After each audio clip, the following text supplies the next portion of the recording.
السلام عليكم ورحمة الله إخواتي في الله، ازيكم عاملين ايه؟ إن شاء الله تكونوا بخير. عنوان فيديو النهاردة بعنوان وداعا لتاون هول 10. طبعا أنا شعوري مختلط ما بين السعادة والحزن. الحزن إن أنا طبعا هفارق تاون هول 10 بعد فترة طويلة أوي، وإن أنا حبيت الاستراتيجيات والتصاميم بتاعتها وكل حاجة فيها، وفي نفس الوقت السعادة إن أنا هنتقل لتاون هول 11. طبعا أنا مش هنسى إن في تاون هول 10 دي يعني برضو السعادة إن أنا وصل لي من حوالي 90 مشترك على القناة من تاون هول 10 بس. فاللي بتكلم فيه إن تاون هول 10 طبعا أنا كنت طمعان إن أنا أوصل 150، بس الحمد لله يعني 90 دول طول ما هما بيشجعوني دول لوحدهم كفاية إن أنا أنشر فيديوهات وكده. طبعا في البداية طبعا قبل ما أكمل أي حاجة نصلي على سيدنا محمد عليه أفضل الصلاة والسلام. نذكر الله لا إله إلا الله، وطبعا ما تنساش اللايك والاشتراك في القناة وفعل زر الجرس عشان نوصل ل 500 مشترك قبل نهاية السنة. ويلا بينا على الفيديو.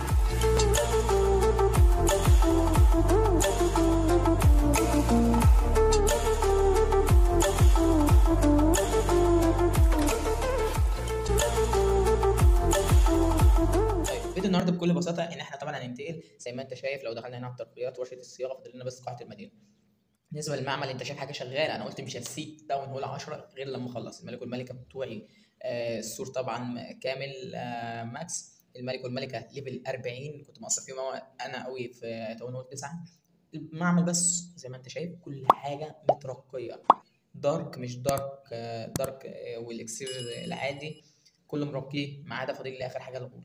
وطبعا حرام الموارد اللي بتتسحب مني زي ما أنت شايف يعني كتير، ده لسه فينا كمان في الخزينة موارد كتير فحرمت دي عليا. فانا قلت اما نركب، وده هو بيترقى في الطريق فاضل له قد ايه اللي هو الغول؟ فاضل له 3 ايام مش مهم. طيب قبل ما نركي تعالوا نهجم اخر هجمه معانا في التاون هول 10. طبعا احنا هنستخدم الاستراتيجيه اللي هي التنانين مع البالون. تعالوا نطلب الدعم بتاعنا هيبقى عباره عن افضل استراتيجيه يا جماعه بلا يعني من غير منازع. الدعم بتاعنا زي ما انتم شايفين. اذا نغير بس التعويذه نخليها تسريع. تمام. دوس تأكيد، دوس الشراء. تعالوا طيب نخش نبحث عن خصم وارجع لكم تاني اول ما الاقي خصم مناسب، بس يا رب ما يطلعليش تاون هول 11 لان بقى يطلع لي تاون هول 11 كتير. اشوفكم اول ما الاقي الخصم. احنا هنعمل ايه دلوقتي؟ اول حاجه الملك هياخد لنا الجنب ده ماشي. بص بكل سهوله احنا نمسك ده. دي واحد اتنين تلاتة أربعة، وننزل واحدة من الزلزال عشان تقدرنا على الانفيرنو ده. طيب ممكن دي هنا بالأربعة التانيين. أدي واحد اتنين تلاتة أربعة. تمام.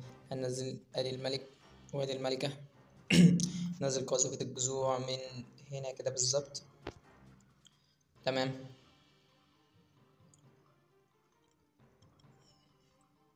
طبعا نزلتها من هنا عشان تكون الصاروخ مع المراقب الجوي مع الانفيرن. طيب بس يا ريت توصل له. نزل لنا تنين يا كل الدنيا دي. طبعا زي ما انتم شايفين تلات ارباع التصميم تقريبا اتكل على الله. مش كل اللي عليك بقى ان انت تنزل التنانين كده شكل خط واحد، وراهم طبعا البالونات. ارمي التسريع دي واحد اتنين تلاتة يلا تنانين.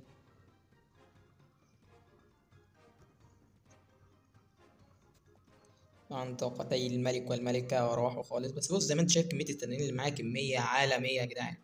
وبكل سهولة مسحنا التاون هول 10 يا جدعان. خدنا دقيقة ونص تقريبا. ممكن نشغل طاقة الملكة، ممكن نشغل طاقة الملك. هو فين الملك؟ بص التنانين مستخبي زي ما انتم شايفين ولا أي حاجة ولا يفرق معانا أي حاجة. الاستراتيجية دمار دمار.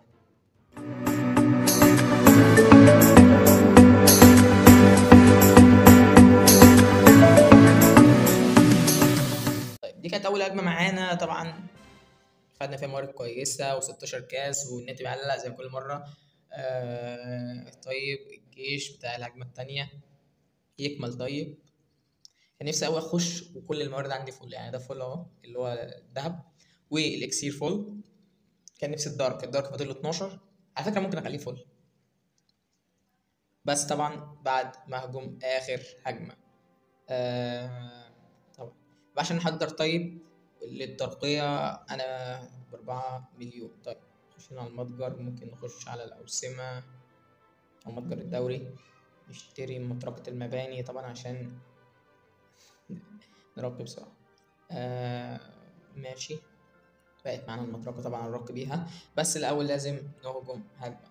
طبعا هيبقى فيها هجمتين. فاضل حوالي 4 دقايق الجيش. طبعا أنا عملت تسرية للجيش.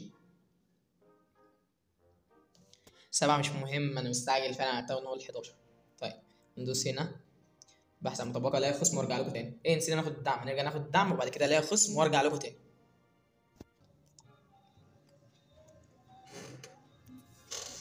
طيب هو بصوا يا جدعان، هي مع الرغم ان هي اخر هجمه ليا في تاون هول 10، بس طبعا مع كتر الموارد دي انا ما قاومتش، وبالذات الاكسل لان هو اللي ناقصني وبهجم عشانه اصلا. فاحنا هنعمل ايه؟ اول حاجه ادي 1 2 3، تمام، وادي 1 2 3 4، وادي ال5 هنا اهي، وهننزل الزلزال هنا،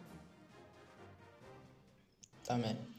بعد كده هننزل بالآلة بتاعتنا كده من هنا، وهننزل بالملك من هنا.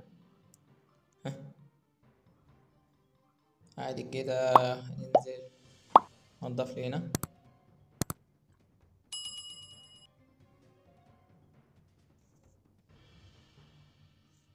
تمام، هو التنين داخل بينضف. بعد كده هننزل بجيش. تقريبا الجيش على فكرة أنا ناقص لي تعويذات، داخل بهجم من غير تعويذات، ناقص تعويذات كتير. طيب عامة يعني ايه الهجمة ان شاء الله مس تشغل طاقة الملك عشان ياكل. هو التصميم مش ماكس خالص، بس الاكسير اللي فيه يكفي يعني، معلش. زي ما انتم شايفين التصميم بمسحه بكل سهولة بالاستراتيجية، ويبقى معايا كمية تنانين محترمة مش بطالة. خدش دقيقة. اللي خد دقيقة لا كمل دقيقة. يا باشا هاتلي البتاع اللي عمال ياكل ده، انا جايبك هنا عشان تديل عليه الصاروخ ده. دي طاقة الملكة اللي ملهاش لازمة هنا دي. ماشي.